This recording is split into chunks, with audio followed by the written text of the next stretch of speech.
Hello good morning sir. Good morning. कोण उलयत गो बाये? हांव मारिया उलयतां वोडाफोन कस्टमर केअरांतसून. सर हांव तुका एक विचारूंक सोदतालें. सदां तुगे बार तें सकाळीं 6 देखून तुगे फोन आसतले. आतां तुगे फोन नाय. सर एनी प्रॉब्लम जाला? ओय गो बाये, राती बार तें सकाळ 6 देखून हांव म्हगे गर्लफ्रेंडाक उलयतालो.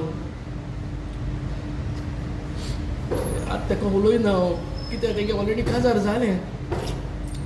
काजार जालें? सॉरी सर आं. सॉरी सॉरी तूं कित्याक म्हणटा रे? तूं काजार जाता हांव कितें तूं सॉरी म्हणटा तेश कोन्न? सर सॉरी हेका लागून म्हणलो रे, तें दुसऱ्याको काजार जालें न्ही आनी त्या टेन्शनाचेर तूं सोर पिता. टेन्शन आनी केसोलें तें आनी कोणा काजार जालो न्हू, त्या मुकोड्या काजार जाला.